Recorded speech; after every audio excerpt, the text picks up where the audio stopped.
বেগম খালেদা জিয়ার জানাজার নামাজে তারেক রহমান গুলিবিদ্ধ হয়ে ঘটনাস্থলে মৃত্যু হয়। দর্শক দেখতেই পাচ্ছেন বেগম খালেদা জিয়ার জানাজায় তারেক রহমানের উপর হামলা করেছে শেখ হাসিনার আওয়ামী লীগের লোকেরা। দেখতেই পাচ্ছেন ইতিমধ্যে ধরা পড়েছে। বেগম খালেদা জিয়া জীবিত থাকাকালীন অবস্থায় যদি আপনাদের কারো কাছ থেকে কোনো ঋণ নিয়ে থাকেন, দয়া করে আমার সাথে যোগাযোগ করবেন, আমি সেটি পরিশোধের ব্যবস্থা করব ইনশাআল্লাহ। করতে আসছেন আজ থেকে তার যোগ্য স্ত্রী বেগম জিয়া, তিনিও শায়িত হলেন।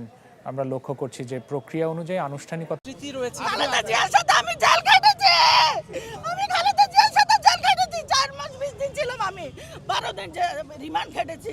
আমাকে অনেক চেষ্টা করেছে, অনেক। বেগম খালেদা জিয়ার জানাজায় তার ছেলে তারেক রহমানকে গুলিবিদ্ধ করে আওয়ামী লীগের লোকেরা। বাঁচবে কি বাঁচবে না এমনটাই আশঙ্কা। প্রিয় দর্শক, ইতিমধ্যে বেগম খালেদা জিয়ার জানাজায় শেখ হাসিনার লোক আওয়ামী লীগেরা সেইখানে আক্রমণ করে, এমনকি অনেকেই ক্ষতিগ্রস্ত হয়, পালিয়ে যায় অনেকেই জানাজা থেকে। তো জানাজায় আসলে কি হয়েছে সবকিছু এই ভিডিওতে জানতে পারবেন।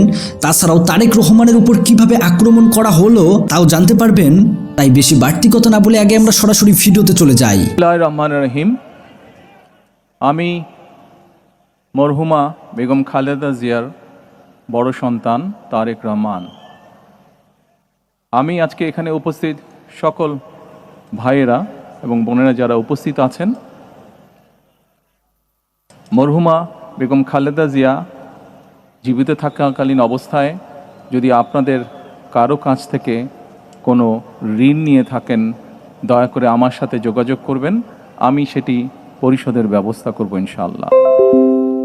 একই সাথে উনি জীবিত থাকাকালীন অবস্থায় ওনার কোনো ব্যবহারে, ওনার কোনো কথায় যদি কেউ আঘাত পেয়ে থাকেন, তাহলে মরহুমার পক্ষ থেকে আমি আপনাদের কাছে ক্ষমা প্রার্থী।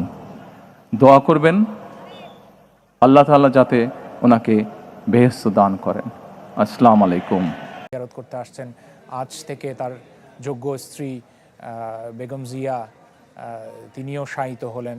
আমরা লক্ষ্য করছি যে প্রক্রিয়া অনুযায়ী আনুষ্ঠানিকতা যেটা বলে, ধর্মীয় রীতি যেটা বলে, সেভাবে করেই মুঠমুঠ করে মাটি দিয়ে পুরো কবরে ছড়িয়ে দেওয়ার চেষ্টা করছেন। তার মাকে শেষ বিদায় জানানোর যে প্রক্রিয়া, যে আনুষ্ঠানিকতা, যেটা কোনো সন্তানই চাইবেন না, তারপরও করতে হয়, সেই প্রক্রিয়া অনুসরণ করছেন জনাব তারেক রহমান।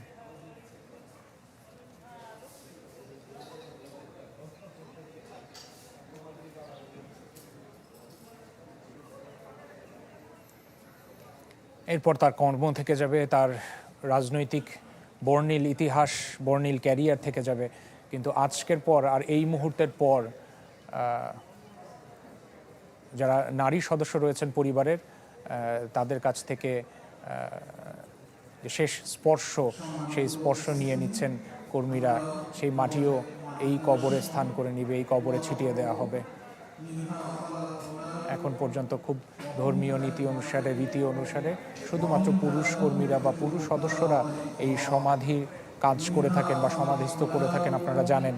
এবং সেখানে পুরো প্রক্রিয়াটা অনুসরণ করা হয়েছে খুব স্বাভাবিকভাবেই। এবং এক এক করে আমরা দেখতে পাচ্ছি যে বাহিনীর প্রধানরা এবং ঊর্ধ্বতন কর্মকর্তারা তারাও এসছেন, মাটি দিচ্ছেন, স্বরাষ্ট্র উপদেষ্টা এবং এক এক করে গুরুত্বপূর্ণ ব্যক্তিবর্গ এই আনুষ্ঠানিকতায় অংশ নেবেন, এই প্রক্রিয়ায় অংশ নেবেন। আপনারা জিয়া উদ্যান থেকে সরাসরি সম্প্রচার দেখছেন চ্যানেল 24 এর পর্দায়।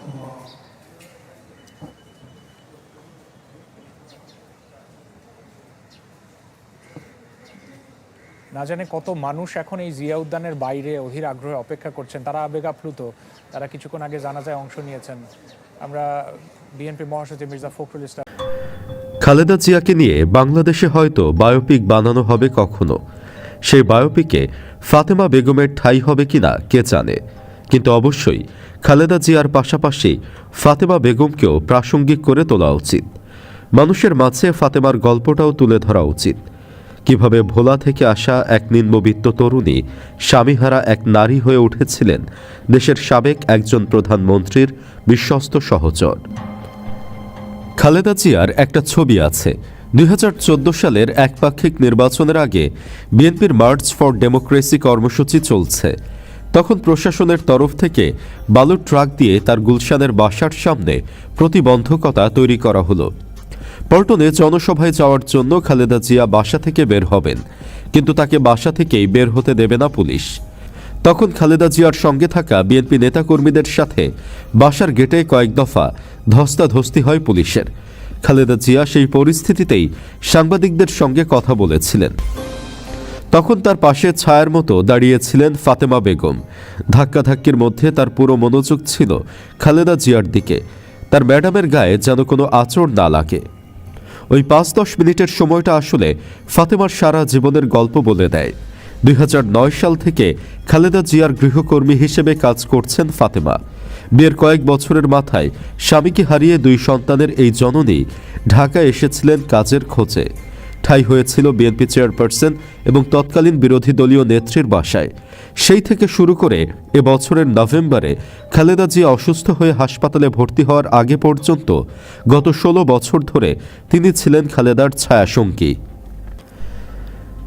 খালেদা যখন সুস্থ ছিলেন তখন ফাতেমা ছিলেন তার পাশে। খালেদা যখন জেলখানায় গিয়েছেন তখনও তিনি স্বেচ্ছায় কারাবরণ করে নিয়েছিলেন, বেছে নিয়েছিলেন বন্দি জীবন।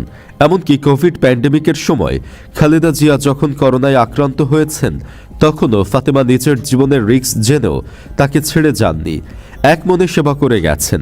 আবার এবছর খালেদা যখন লন্ডনে চিকিৎসার জন্য গেছেন ফাতেমা তখনও ছিলেন তার পাশে। খালেদা জিয়ার জন্য তিনি মুক্ত আকাশ ছেড়ে 4 দেয়ালের ভেতরে স্বেচ্ছা কারাবরণকে বেছে নিয়েছিলেন। এই ত্যাগটাকে আপনি বেতন বা টাকার অঙ্ক দিয়ে মাপতে পারবেন না কোনোভাবেই। আজকে তারেক রহমান তার মাকে হারিয়েছেন। রাজনৈতিক দল হিসেবে বিএনপি তার সবচেয়ে বড় নেতাকে হারিয়েছে। দেশের মানুষ হারিয়েছে আপসহীন এক নেত্রীকে।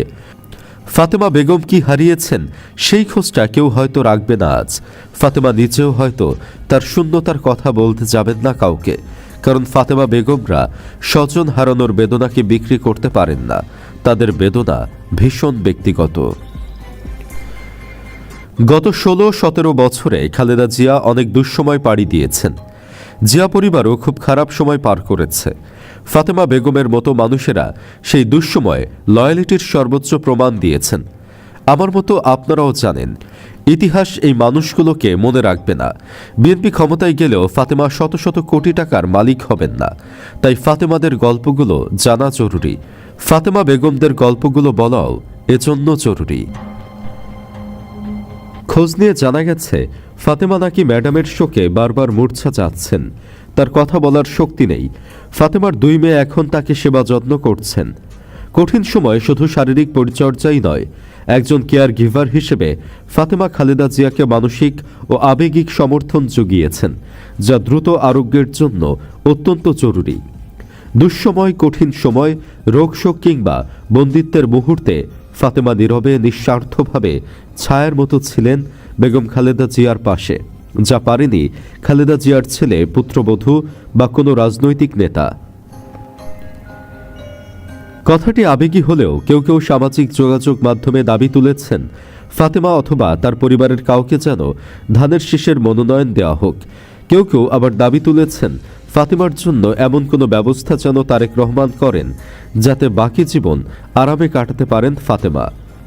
সুপ্রিয় দর্শক, আপনার কি মনে হয় ফাতেমাকে কি বিএনপির উচিত নয় বড় ধরনের আর্থিক সাহায্য করা? কমেন্ট বক্সে জানিয়ে দিন। আজকে সেই সকাল থেকে ভাবছি, আজ পৃথিবী ছেড়ে চলে গেল এমন একজন মানুষ যিনি রাজনীতিতে আসলে কি কি ভূমিকা রাখলেন আর রাখলেন না সেগুলি বারবার শুধু স্মৃতি আমাকে তাড়া করছে। কারণ আমি আমার জীবনের একেবারে তরুণ বয়সে যখন এরশাদ বিরোধী আন্দোলন চলছিল ওই সময় বেগম খালেদা জিয়াকে দেখেছি, শেখ হাসিনাকে দেখেছি। আজকে তুলনা করে কাউকে ছোট করব না, খাটো করব না, করতে চাইও না। কিন্তু দেখেন আল্লাহর কি মানুষের কি ভালোবাসা, মৃত্যু বড় এমন ভালোবাসা মানুষের সবার আসলে ভাগ্যে জোটে না। বেগম খালেদা জিয়ার আজকে দলমত নির্বিশেষে ভালোবাসা। বেগম খালেদা জিয়া যেভাবে নির্যাতিত হয়েছেন, অত্যাচারিত হয়েছেন, তাকে কারাগারে ঢুকতে হয়েছে এই বাংলাদেশে মাটিতে, এবং কে ঢুকালেন? শেখ হাসিনা, তার দল আওয়ামী লীগ সরকার। কত বড় অন্যায়! এরশাদ বিরোধী আন্দোলন, দুই নেত্রীর আহ্বানে সারা দেশের মানুষ সেটি পতন ঘটালো। তারপর ঘটনা প্রবাহে রাজনৈতিক তিক্ততার সংঘাতে এমন দাঁড়ালো, অন্তত লম্বা সময় পেয়েছিল শেখ হাসিনা, কিন্তু সেটা ছিল তিক্ততা আর প্রতিহিংসায় ভরপুর। তার কারণে বেগম খালেদা জিয়া কারাগারে ঢুকলেন, অসুস্থ হলেন, চিকিৎসা পেলেন না। আমার বারবার একটা কথা জানতে ইচ্ছা করে, বেগম খালেদা জিয়া যে কত রাগ, ক্ষোভ বা তিক্ততা, এটা কিন্তু কখনো ওনার মুখ দিয়ে প্রকাশ পায়নি। এত বড় পরিবর্তনের পরও যখন সেই পতনের উপর দাঁড়িয়ে সবাই উৎসব করছে, ভাঙচুর করছে, জ্বালাও পোড়াও করছে, তখন খালেদা জিয়া শান্তির কথা বলছেন। তার পুত্র তারেক রহমানও বলছেন কোনো সহিংসতা না। এখনো পর্যন্ত দেখেন তারেক রহমান ঐক্যের কথা বলছেন, শান্তির কথা বলছেন, সমৃদ্ধির কথা বলছেন। ওই মার কাট জ্বালাও পোড়াও এই কথা কিন্তু তার মুখে নেই। একইভাবে বেগম খালেদা জিয়াও কিন্তু কোনো উচ্ছ্বাস প্রকাশ করা, কোনো এই সুযোগে কটূক্তি করা, কোনো কিছু কিন্তু করছেন না। সেজন্য আমার জানতে ইচ্ছা করে, বেগম খালেদা জিয়া কি মৃত্যুর আগে সবাইকে ক্ষমা করে গেছেন নাকি জাননি? আমরা জানি না, আমি জানি না। বেগম খালেদা জিয়ার অত্যন্ত কাছের যদি কেউ থাকেন, হয়তো তারা জানতে পারেন তিনি বলে যেতে পেরেছিলেন কিনা, তিনি ক্ষমা করলেন নাকি কাউকে ক্ষমা করেননি। কারণ অন্তত শেখ হাসিনা ক্ষমার অযোগ্য অপরাধ করেছেন, খালেদা জিয়ার সাথে একেবারেই উচিত হয়নি। শেখ হাসিনা যখন ক্ষমতার তুঙ্গে, তখনও আওয়ামী লীগের অনেক নেতাকে আফসোস করতে জেনেছি যে দরকার ছিল না, কোনোভাবেই দরকার ছিল না এই আচরণটা। যদি সুযোগও দিতেন খালেদা জিয়াকে যে যান চিকিৎসা করে আসেন, নাও ফিরলে কি আসে যেত? তিনি তো তার এই বয়সে তিনি তার ছেলের কাছেই থাকতেন, এটাই তো। কিন্তু সেটুকু করার সাহস রাখেননি বা সেটা করেননি। এত হিংসা, এত হিংস্র মনোবৃত্তি নিয়ে একজন নেত্রী আজকে দিল্লিতে পালিয়ে আছেন, আর একজন নেত্রী মুখে কোনো এই পতনের অর্থাৎ তার যে ক্ষোভের যে অবসান ঘটলো, তার যে তৃপ্তি ঢেকুর তোলা, প্রকাশ করা, নিন্দা করা, কোনো কিছু করলেন না। নীরবে তিনি পৃথিবী ছেড়ে চলে গেলেন।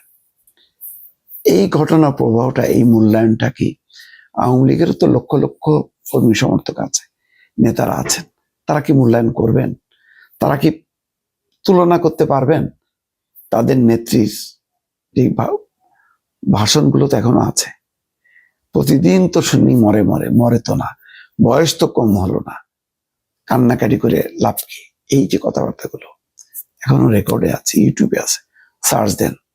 যে উক্তিগুলো, তার বিপরীতে শেখ হাসিনার ব্যাপারে কোনো উক্তি আছে কিনা? কিচ্ছু নাই, অথচ করতে পারতেন। ছোট ছোট বাচ্চারা যারা দুদিন এখনো রাজনীতিতে আসেনি, তারা যেসব অশালীন অশ্রব্য ভাষা ব্যবহার করছে, খালেদা জিয়া এত বড় দলের নেত্রী এবং যার প্রধান টার্গেট ছিলেন তিনি নিজে, তাকে করা হয়েছিল। আজকে তার মুখে কোনো মৃত্যুর আগে আমরা একটা শব্দ শুনি নাই। এটাই হচ্ছে খালেদা জিয়া।